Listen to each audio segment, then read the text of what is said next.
Roho ya kutapanya ni roho ya uharibifu, na ikiwa imekuvamia inaweza kuzuia kabisa kutimiza maono wala malengo yako.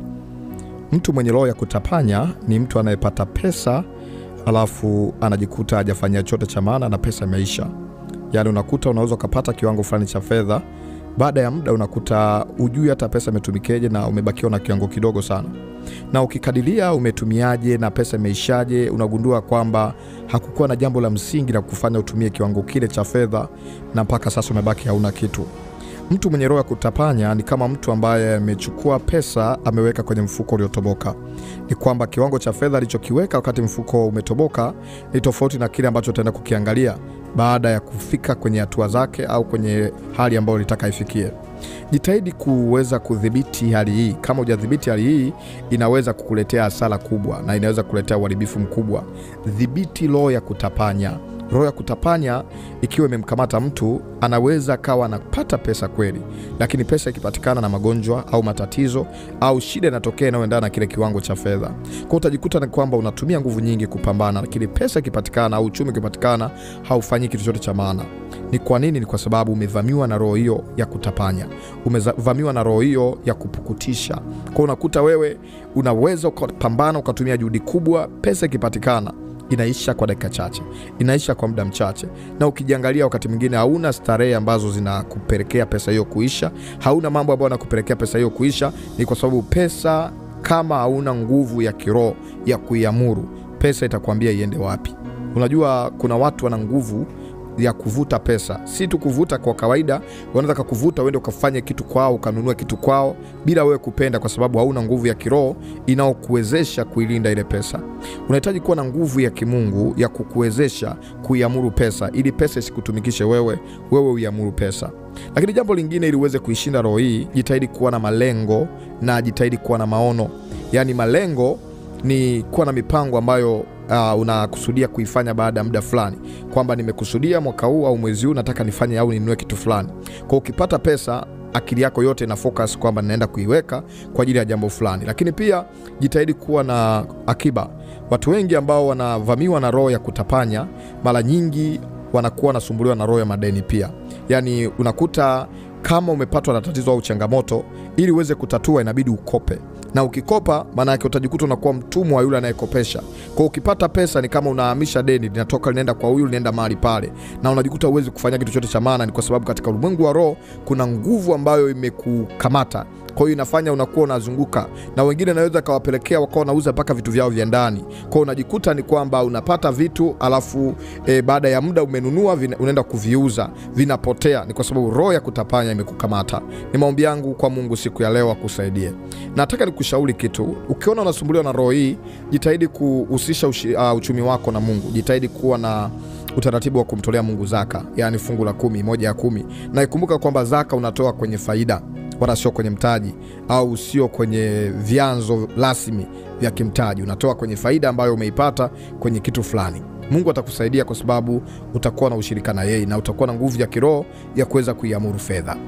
Unapopata pesa kubwa na unapoona kwamba unataka ufanye kitu fulani, basi iombee. Mwambie Mungu, nakushukuru kwa kupata kiwango cha fedha, ninaiombea na kuiamuru fedha hii iende ninakotaka iende, isinipeleke ninakotaka iende yenyewe. Kumbuka kwamba pesa ina roho nyuma yake inayoisukuma, na ndio maana unaweza kaona kuna watu wakipata pesa tabia inabadilika. Kuna watu wakipata pesa unakuta alikuwa hivi, saa hii hayuko hivi. Akipata tu pesa, yani ufahamu wake unaharibika. Ni kwa sababu pesa inaweza kumuongoza mtu. Ili uweze kuiongoza pesa, unahitaji kuwa na nguvu ya kiroho ya kuituliza fedha. Nataka nikuombee wewe ambaye umekuwa na shida hiyo. Inua mikono yako, nataka niombee. Mungu Baba, ninaomba kwa ajili ya mpendwa huyu ambaye mikono yake imekamatwa. Mikono yake imekuwa mikono ambayo haifanyi chochote cha maana. Anatamani kufanya maendeleo lakini hawezi. Anatamani kufanya hiki na kile, inafika mahali inabaki kwa mipango tu, lakini hakuna kinachotimia. Mwingine amekuwa na roho ya madeni, hata ajui itakuwaje. Maisha yake yamekuwa ni kuhamisha tu deni, haoni furaha ya uchumi wake. Ni kweli mwingine anapata fedha lakini hakuna chochote cha maana anafanyia. Ni kweli anafanya kazi lakini hakuna hata kitu cha kuonyesha kwamba hiki ni faida au ni kitu nilichokipata katika kazi ile. Ni mtu ambaye amekuwa anahangaika tu, ni mtu ambaye amekuwa ni mtu anayetanga tu. Mungu, kwa mamlaka ulionipa, kwa neema na kibali ulichonipa, natuma malaika wa uchumi wamfungue mtu huyo hapo alipo. Natamka ufunguliwe kwa jina la Yesu.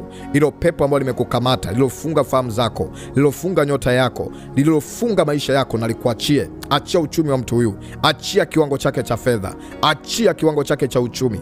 Kila roho ya kutapanya na ikemea juu yako, roho ya uharibifu na ikataa juu yako. Ewe pepo lilokamata uchumi, ewe pepo unayezuia fedha, ewe pepo unayekula pesa, ewe chuma ulete, roho ya alaye, toka kwa jina la Yesu. Ninakukemea, ninakukataa, toka kwa jina la Yesu. Achia milango ya fedha mtu huyu, achia milango ya uchumi ya mtu huyu, achia mipango yake itimie, achia malengo yake yatimie, na ifukuza hiyo roho chafu iliyokuvaa. Iachie mikono yako, iachie kazi yako, iachie uchumi wako, iachie watu wako wa karibu ambao Mungu amewaandaa katika maisha yako, na kutamkia, pokea ufungulivu. Kila kifungo cha uchumi, kila kifungo cha kutapanya, toka kwa jina la Yesu. Ewe pepo la hasara, toka. Ewe pepo la kurudishwa nyuma, toka. Roho ya uharibifu, roho ya giza inaovuruga mipango, inaovuruga fedha, inaoleta magonjwa, inaoleta uharibifu, inaoleta matatizo. Ukipata pesa, shida inatokea, pesa inaishia sehemu ile ile. Unasema ningejua ningetumiaga kwenye kitu fulani. Toka we pepo mchafu, toka we roho chafu, na kukemea na kukataa. Shindwa kwa jina la Yesu, shindwa kwa jina la Yesu, shindwa kwa jina la Yesu. Muachie mtu huyu, huyu sio mali yako, huyu sio wako, na kutamkia ufungulivu. Pokea neema, pokea wepesi. Kila mipango utakayoiweka ikatimie, malengo utakayoyaweka kiuchumi yakatimie, kila utakaolifanya likafanyikiwe. Damu ya Yesu Kristo iliyo hai ikutakase. Pokea utakaso kwa jina la Yesu, pokea utakaso kwa jina la Yesu. Ilo pepo uliotumiwa na lirudisha huko kwa aliyelituma, lirudi huko. Hiyo roho ya uvivu na uchovu iliyokuvaa ikuachie. Hiyo roho ya kucheleweshwa ikuachie. Toka kwa jina la Yesu. Ungua kuanzia sasa, tapishwa, toka. Achia kichwa chake, achia mikono yake, maana imeandikwa Mungu atamfanya kuwa kichwa. Na kataa roho ya kurudi nyuma kila siku, na kataa roho ya kurudishwa nyuma. Toka kiuchumi, achia mambo yaende, achia vitu viende katika jina la Yesu. Nguvu za giza, toka. Pokea Roho Mtakatifu, pokea roho ya fedha, pokea roho ya uchumi. Mungu akuinue, aimarishe uchumi wako, aimarishe mapato yako katika jina la Yesu, amen. Mungu wa mbinguni akubariki. Ninaitwa mwombezi Pastor Godwin Ndelwa. Naamini Mungu amekuhudumia na amekutendea mema. Yarudie maombi haya, yatakuongezea nguvu ya kumiliki na kutawala kile unachokipata katika jina la Yesu. Unatamani wasiliana nami moja kwa moja? Karibu wasiliana nami kwa namba iliyoandikwa WhatsApp. Karibu kwa njia ya WhatsApp, niandikie jina lako na kile unatamani niombe na wewe. Mungu wa mbinguni akubariki na akutendee mema. TikTok andika Maombi ni Dawa na usiache kunifollow. YouTube channel andika Maombi ni Dawa, usiache kusubscribe. Ubarikiwe sana.